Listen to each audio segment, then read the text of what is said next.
یہ لوگوں نے خود سے ہی دین بنایا ہوا ہے. یہ دین کا مزاج ہی نہیں. خوش نصیبی کا فیصلہ سب سے بڑا تو صحابہ کرام نے جس کے بارے میں کیا وہ تو نکلا جعلی کہ بھئی اگر اعمال برے ہوئے تو آپ کی نسبت آپ کو فائدہ نہیں دے گی، اگر اعمال صحیح ہوئے تو نسبت کا فائدہ بھی ہوگا، کوئی شک نہیں. جو لوگ جمعہ کے یا رمضان میں فوت ہو رہے ہیں کیا ان سے قبر میں سوال؟ یہ ضعیف روایتیں ملتی ہیں جمعہ اور رمضان کے بارے میں، لیکن وہ قرآن و سنت کے اصول میں بیٹھتی کوئی نہیں ہے. حساب تو بہرحال ہونا ہی ہے، حساب کے بعد ہی یعنی ہر شخص کو قبر میں آزمایا جانا ہے، سیدھی سی بات ہے. کیونکہ اکثر ہمارے یہاں یہ بڑی باتیں ہوتی ہیں لوگوں کے، بڑا خوش نصیب تھا جمعے کو مارا گیا یا رمضان. خوش نصیبی تو میرے بھائی اگر یہ ہے تو بخاری مسلم میں حدیث ہے، نبی علیہ السلام کا ایک غلام تھا مدعم، اتنا خوش نصیب تھا کہ خیبر کے موقع پہ اسے نامعلوم تیر لگا، شہید ہو گیا. صحابہ نے کہا کتنا خوش نصیب تھا، آپ صلی اللہ علیہ وسلم کا کجاوا کستا ہے سواری میں اور آپ کو وضو کرواتا ہے سب کچھ. آپ فرمایا تم اسے خوش نصیب کہہ رہے ہو، اور اس نے بیت المال میں سے ایک چادر چوری کی تھی جو مرتے ہی آگ کی اس کے اوپر ڈال دی گئی ہے. خوش نصیبی کا فیصلہ سب سے بڑا تو صحابہ کرام نے جس کے بارے میں کیا وہ تو نکلا جعلی. تو تواڈے میرے فیصلے کتنے اصلی نکل سکتے ہیں؟ صحابہ کرام نے بڑا صحیح فیصلہ کیا کہ بھئی حضور کا خادم ہے، کلمہ گو ہے، مسلمان سب کچھ ہے.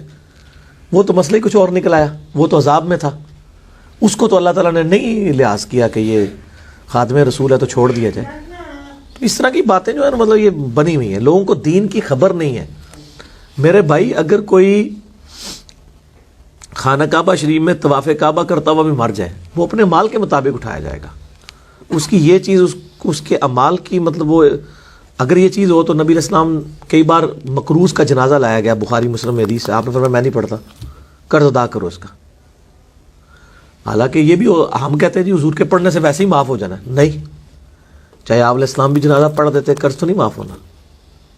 تو یہ لوگوں نے خود سے ہی دین بنایا ہوا ہے، یہ دین کا مزاج ہی نہیں ہے. اسی لیے میں کہتا ہوں کہ لوگوں نے دین کا مزاج سمجھا ہی نہیں ہے. دین میں یہ چیزیں نہیں ہیں جو لوگوں نے سمجھی ہوئی. ادھر تو میرے بھائی ننگی تلوار ہے. سعد ابن ابی وقاص جب جنگ قادسیہ کے لیے گئے، سیدنا عمر نے خط لکھا اور کہا سعد اس پہ نہ کرنا کہ اللہ کے نبی کے ماموں ہو، یہ نبی علیہ السلام کے ننہال کے خاندان سے، اللہ کا کوئی رشتہ دار نہیں ہے. ان کا نبی علیہ السلام نے رشتہ داری ہے پر اللہ نے کسی کی رشتہ داری نہیں ہے. اللہ تعالیٰ نے مال کے مطابق اٹھانا ہے، اینکی پھینکی کی پکڑا جائے گا. بھئی اللہ کا کوئی رشتہ دار نہیں ہے. بخاری مسلم میں حدیث ہے میری بیٹی فاطمہ میرے مال میں سے جو لینا ہے لے لے، اگر اللہ نے پکڑ لیا میں تجھے چھڑا نہیں سکوں گا.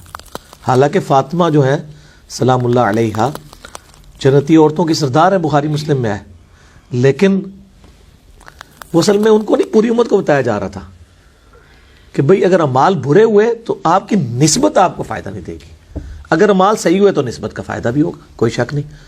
اگر اعمال صحیح ہیں تو نسبت کا فائدہ یہ ہے کہ امت محمدیہ صلی اللہ علیہ وآلہ وسلم اگلی امتوں سے پہلے جنت میں جائے گی.